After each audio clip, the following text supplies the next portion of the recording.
नीटचा score खूप कमी येतोय, येणारा जो रिझल्ट आहे आपला तर त्यामध्ये आपण जो अपेक्षित स्कोअर धरलेला होता तर त्यापेक्षा आपण ज्यावेळेस OMR शीटवर कॅल्क्युलेट केलं तर तो कमी भरतोय। अशा वेळेस आपण सेकंड प्लॅन काय ठेवायला पाहिजे, कारण काय तर ज्यावेळेस आपण काउन्सिलिंग करणार आहोत ॲडमिशनसाठी तर त्यावेळेस आपल्याकडे 2 प्लॅन हे असलेच पाहिजे। जर एक प्लॅन फेल झाला तर आपण दुसऱ्या प्लॅनमध्ये त्या ठिकाणी ॲडमिशन करू शकतो। तर अशा वेळेस प्रत्येकाजवळ 2 प्लॅन असले पाहिजे। तर त्यामुळं आजच्या या व्हिडिओमध्ये आपण सेकंड प्लॅन बद्दल डिस्कस करूया।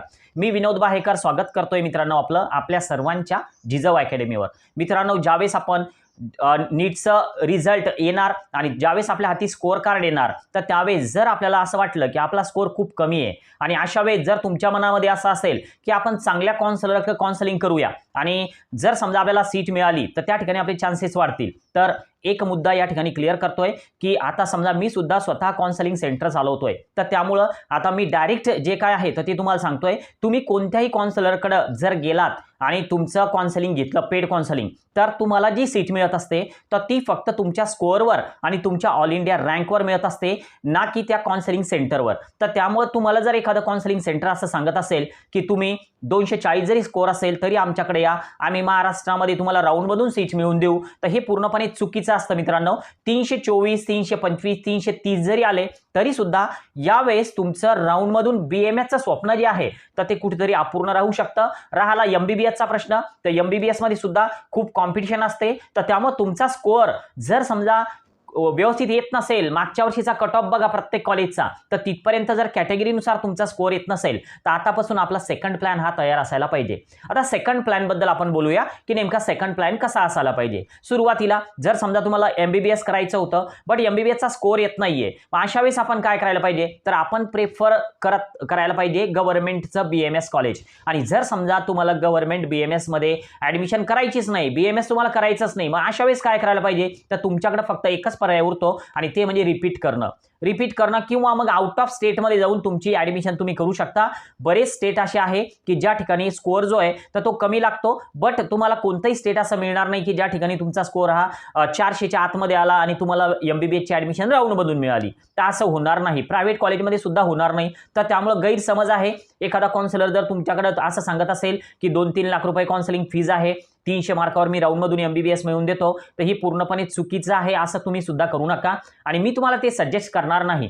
आता जर समजा तुमचा स्कोअर हा 310 येतोय, 320 येतोय आणि तुम्हाला BMS महाराष्ट्रामध्ये करायचंय, तर राऊंडमधून तुम्हाला BMS महाराष्ट्रामध्ये मिळणं शक्य नाहीये, 300च्या आतमध्ये तर नाहीच नाही। मग अशा वेळेस आपला सेकंड प्लॅन काय असायला पाहिजे, ओके।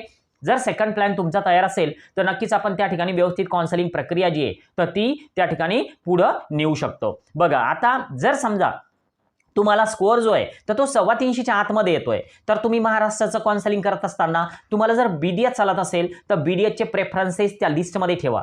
जर BDS मिळालं तर BDS तुम्ही घेऊ शकता, पण जर BDS करायचंच नाही सर, करायचं तर BMSच करायचं, दुसरा कोणताच कोर्स नाही करायचा, मग अशा वेळेस आपला प्लॅन काय असायला पाहिजे। जर समजा तुमचा स्कोअर हा 300च्या वरती असेल, 250च्या वरती असेल, तर तुम्ही आउट ऑफ स्टेट मध्ये जाऊ शकता आणि तुम्हाला विदाऊट डोनेशन सीट मिळू शकते। मग ते कर्नाटक राज्य असो किंवा मग इतर कोणतंही राज्य असतो, MP असो किंवा मग छत्तीसगड असो, UP असो, या प्रत्येक राज्यामध्ये तुम्हाला विदाऊट डोनेशन सीट मिळू शकते। फक्त गरज असते की आपल्याला त्या प्रक्रियेची माहिती असणं। मग त्या प्रक्रियेची जर माहिती असेल तर नक्की आपल्याला विदाऊट डोनेशन ती सीट घेता येईल, पण जर ती सीट घ्यायची असेल तर निर्णय थोडा लवकर घ्यावा लागणार आहे। कारण काय, जर समजा तुम्ही महाराष्ट्रामध्ये अगदी स्पॉट राऊंड पर्यंत वाट बघत बसले तर आपल्या मनामध्ये असं असतं की कदाचित आपल्याला इन्स्टिट्यूशनल राऊंडमध्ये म्हणजे स्पॉट राऊंडमध्ये सीट मिळून जाईल, कारण आपला स्कोअर हा 300च्या वर आहे। तर हा पूर्णपणे गैरसमज आहे, मनातून काढून टाका। तुमचा स्कोअर जरी 300च्या वर असला तरी कॉम्पिटिशन खूप असते, तुमच्या एका मार्कावर त्या ठिकाणी 10-10 विद्यार्थ्यांचं ऍप्लिकेशन आलेलं असतं। तर त्यामुळे तुम्हाला जर निर्णय घ्यायचा असेल आणि चांगल्या कॉलेजमध्ये जर जायचं असेल तर लवकर निर्णय तुम्ही घेऊ शकता। आउट ऑफ स्टेटचं जर जाण्याचा तुम्हाला विदाऊट डोनेशन जर जायचं असेल तर एक नंबर दिसतोय स्क्रीनवर, तर त्यावर तुम्ही व्हॉट्सअपला मेसेज करा, कर्नाटका काउन्सिलिंग किंवा MP काउन्सिलिंग, तुम्हाला इकडनं कॉल येईल व्यवस्थित बोलणं होईल आणि नंतर पुढची सर्व प्रक्रिया जी आहे तर ती तुम्हाला एक्सप्लेन केली जाईल. आउट ऑफ स्टेटची काउन्सिलिंग फीज ही वेगळ्या स्टेटची वेगवेगळी असते. एमपी मध्ये जर तुम्ही गेलात तर जिजाऊ अकॅडमीचं रजिस्ट्रेशन 5,000 रुपये आणि सोबतच एमपीच्या काउन्सिलिंगचं फीज जी आहे तर ती 50,000 रुपये लागते. तर ती 50,000 रुपये फी फक्त तुम्हाला माझ्याकडे जमा करून ठेवायची. तुम्हाला जर सीट मिळाली तरच ती फीज जी आहे तर ती तुमची काउन्सिलिंग फीज म्हणून गृहीत धरण्यात येते. जर तुम्हाला सीट नाही मिळाली तर तुमचे 50,000 रुपये तुम्हाला परत मिळतील विदाऊट डोनेशन जर सीट नाही मिळाली तर. आणि जर विदाऊट डोनेशन सीट नाही मिळाली तर समोरचं डायरेक्ट ऍडमिशनचं काम सुद्धा माझंच आहे. तर ते मी तुम्हाला पूर्णपणे एखाद्या कॉलेजमध्ये तुम्ही ज्या म्हणसाल त्या कॉलेजमध्ये मी तुमची ऍडमिशन प्रायव्हेट कॉलेजमध्ये करून देईल. ओके, आता हे झालं एमपी बद्दल. कर्नाटक बद्दल जर बोलायचं झालं तर त्या ठिकाणी काउन्सिलिंग फीज जवळपास आता जिजाऊ अकॅडमीचे 5,000 रुपये हे नॉन रिफंडेबल, कारण यामध्ये तुम्हाला महाराष्ट्राचं काउन्सिलिंग सुद्धा आलं आणि 1,00,000 रुपये एवढं जे चार्ज आहे तर तो तुम्हाला फक्त जमा करून ठेवावा लागेल. तुम्हाला जर सीट मिळाली तरच तो लागेल, नाही मिळाली तर तुमचे 1,00,000 रुपये तुम्हाला परत मिळतील. तर हे झालं कर्नाटकाबद्दल. तसं आउट ऑफ स्टेट प्रत्येक ठिकाणी आपण तामिळनाडूमध्ये गेलो वेगळा काउन्सिलिंग चार्ज आहे. तर हे सगळं तुम्ही मला व्हॉट्सअपला ज्यावेळेस मेसेज कराल तर त्यावेळेस मी तुम्हाला सांगतोय. आता जर समजा तुमचा स्कोर खूप कमी येतोय आणि तुम्हाला त्या ठिकाणी विदाऊट डोनेशन सीट नाही मिळते तर त्यासाठी आपला प्लॅन कसा असावा, तर त्यासाठी तुम्ही जर का सर्वजण माझ्या सोबत जर आलात तर आपण आपलं जे पॅकेज आहे तर ते खूप डिक्रीज करू शकतो. कशा पद्धतीनं, जर बघा आता समजा तुम्हाला भोपाळमध्ये ऍडमिशन करायची किंवा कर्नाटकामध्ये बिदर जिल्ह्यामध्ये ऍडमिशन करायची किंवा समोर तुम्हाला बँगलोरमध्ये ऍडमिशन करायची, तर ज्यावेळेस तुम्ही माझ्यासोबत संपर्क कराल व्हॉट्सअपला की sir direct admission in Karnataka किंवा डायरेक्ट ऍडमिशन इन एमपी असा मेसेज करा.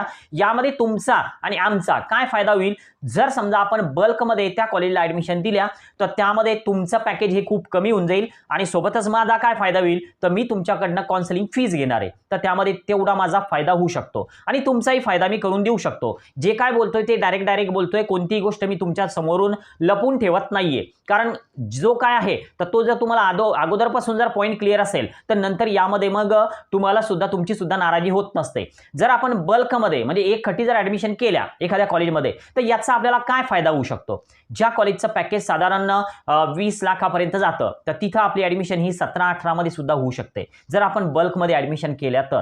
आता तुम्हाला जर समजा तुमचे 3 लाख रुपये वाचत असतील तर तुम्हाला 50,000 रुपये काउन्सिलिंग फी देण्यामध्ये तुमचं सुद्धा काही दुमत नसतं. कारण काय, तर सहज तुम्ही देऊ शकता की तुमचे जर 3 लाख रुपये वाचतायत तर तुम्ही 50,000 रुपये सहज पे करू शकता.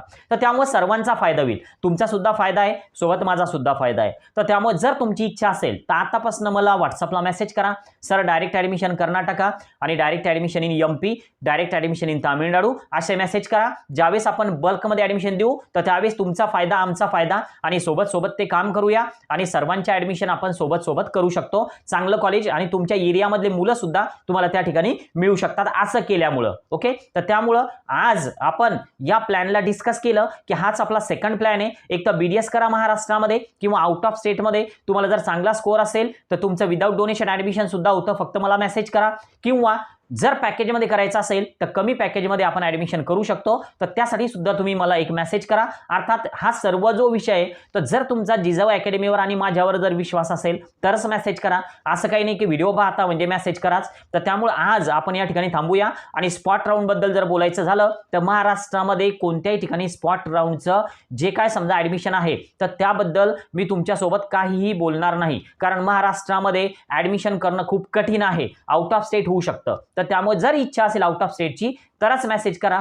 विनाकारण जर समजा महाराष्ट्राचं स्पॉट राऊंड मध्ये बघा सर तर या ठिकाणी महाराष्ट्राचं जिजाऊ अकॅडमी थ्रू तुमचं होणार नाही. आज आपण